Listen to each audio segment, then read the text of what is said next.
तीन बहुओं के रवैये से सासू माँ बहुत परेशान थी। दरअसल बात ये थी कि तीनों बहुओं में किसी बात को लेकर अनबन हो गई थी। तब से ही तीनों एक दूसरे से मुंह फुलाए रहती थी। ना कोई सीधे मुंह किसी से बात करती, ना किसी का कहना मानती।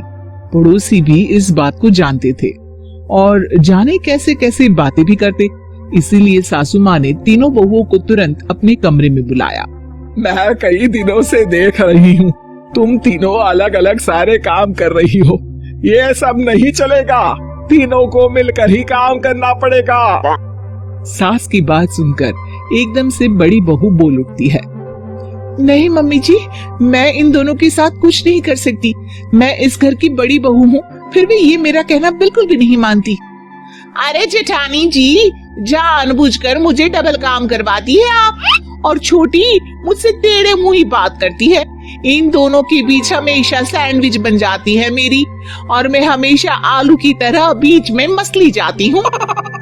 मम्मी जी, इन दोनों को लगता है कि मैं छोटी हूँ तो इनके पैरों तले दब जाऊंगी, लेकिन नहीं, मेरा भी उतना ही अधिकार है जितना इन दोनों का है। बड़ी आई दोनों मेरी चुगली करने के लिए, मुझे क्या कम समझ रखा है। तीनों बहू एक दूसरे से बहस करने लगती है और सास दोबारा ये देखकर टेंशन में आ जाती है और सबसे कहती है, चुप हो जाओ, अब से तुम तीनों सारे काम एक साथ करोगी, आंख बंद करके एक दूसरे की बात सुनोगी। तुम तीनों इस बात को गांठ बांध लो, वरना अगली छुट्टियों में तुम्हारा अपना मायके जाना कैंसिल। सास की बातें सुनकर डर के मारे तीनों हामी भर देती हैं। जी मम्मी जी, मैं समझ गई। हाँ मम्मी जी, जैसा आप कहें। आप जो कहेंगी मैं वही करूंगी। तीनों बहू सास की बात को गांठ बांध लेती है और वादा करती है कि अब से सारे काम वो तीनों एक साथ मिलकर ही करेंगी। ये सब देखकर सास खुश हो जाती है और वहां से चली जाती है। नीचे जाकर वो देखती है कि घर में शर्मा जी आए हुए होते हैं। सास जोर से आवाज लगाकर कहती है, अरे बहू, जरा चाय बनाकर तो लाना, शर्मा जी आए हैं। सास की बात सुनकर तीनों बहू तुरंत किचन की ओर भागती है और चाय बनाना शुरू कर देती है। मुझे तो एकदम मसाले वाली कड़क चाय पसंद है, तो हम शर्मा जी के लिए मसाले वाली चाय ही बनाएंगे। अरे नहीं दीदी, गर्मी के मौसम में मसाला चाय कौन पीता है? मैं तो शर्मा जी के लिए इलायची वाली चाय ही बनाऊंगी। ये कैसी बात कर रही हैं आप दोनों? मेरी मम्मी ने सिखाया है कि मेहमान को ज्यादा दूध और शक्कर वाली चाय देनी चाहिए, वरना वो घर वालों को कंजूस समझते हैं। तो मैं तो शर्मा जी को ऐसी ही चाय दूंगी। तीनों बहुएं अपने अपने तरीके से चाय में शक्कर, मसाला, पत्ती सब डाल देती है। उबलने के बाद तीनों मिलकर चाय बाहर लेकर जाती है और शर्मा जी और सासू माँ को देती हैं।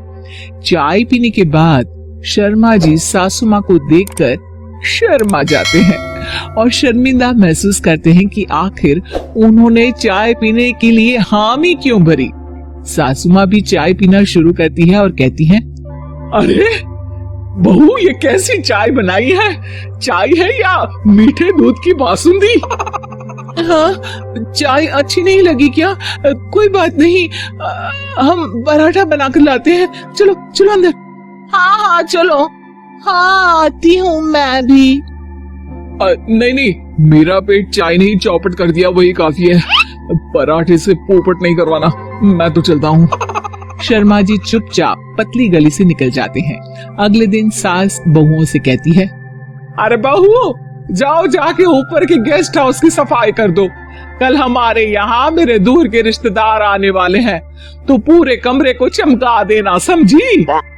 तीनों बहू सास की बात को मानकर ऊपर सफाई करने चली जाती हैं और तीनों कमरे की सफाई चालू कर देती है। बड़ी बहू मकड़ी के जाले साफ करती है, तो बीच वाली झाड़ू लगाना और छोटी वाली सर्फ डालकर जमीन धोना शुरू कर देती है। अरे दीदी, जिठानी जी, अभी मैंने पूरी फर्श धोई और आप फिर से धूल नीचे गिरा रही हैं। और मछली जिठानी जी, आप बिना झाड़ू की धूल यहाँ छटक रही हैं। अरे तीनों को साफ करना है, एक साथ सफाई करते हैं ना।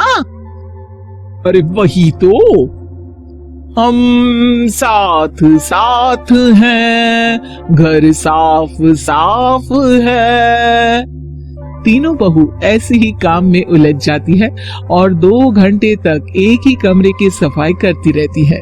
बहुत देर से अपनी बहुओं को ना देखने के कारण सास ऊपर कमरे में उन्हें देखने जाती है, लेकिन कमरे में घुसते ही वो गीली फर्श पर फिसलने के कारण नीचे गिर जाती है। ओरी मोरी मैया, हड्डी मरोड़ के रख दी। आए मेरी तो कमर ही टूट गई रे। तीनों बहुएं सास को उठाती हैं और बिस्तर पर सुला देती है। अरे मेरे हाथ पैर दर्द कर रहे हैं, दबा दो आराम मिलेगा। हाँ जी माँ जी। अरे जी माँ जी माँ जी। और तीनों बहुएं एक साथ सास के हाथ को दबाना शुरू कर देती है। माँ की तो चीख ही निकल जाती है और नतीजा ये होता है कि सास के बचे हुए शरीर में भी दर्द उठ जाता है। हाय राम, ये क्या कर दिया तुम तीनों ने। अरे मेरी तो किस्मत ही फूटी है कि तुम जैसी बहुएं मुझे मिली। हे भगवान, पूरे शरीर में दर्द बढ़ गया है। अब तो पता नहीं कि चल भी पाऊंगी या नहीं। माफ करो, मुझे गलती हो गई मुझसे कि तुम तीनों को एक साथ काम करने के लिए बोला। सोचा था तीनों मिलके अच्छे से काम करेगी, लेकिन बड़े बुजुर्ग सही कहते थे कि 3 तिगाड़ा काम बिगाड़ा। तुम लोगों ने ये बात ना आज साबित करके दिखा दी। तुम तीनों को तो समझाना यानी मानो भैंस के आगे बीन बजाना है। तुम्हें अकेले अकेले काम करना है ना, तो अब से तुम अकेले ही अपना अपना काम करो। तीनों बहुएं वहां से जाने लगती है। अरे कहाँ जा रही हो? आप ही ने तो कहा कि अपना अपना काम करो, तो मुझे मुल्तानी मिट्टी लगानी है। अरे मुझे भी तो नेल पॉलिश लगानी है। मुझे ना मेहंदी लगानी है। सास अपना सर पीट लेती है और कहती है, अरे मुझे भी लगाना है कुछ। क्या माँ जी? क्या माँ जी? क्या माँ जी? तुम्हारे घर वालों को फोन तुम्हारी हरकतें बताने के लिए।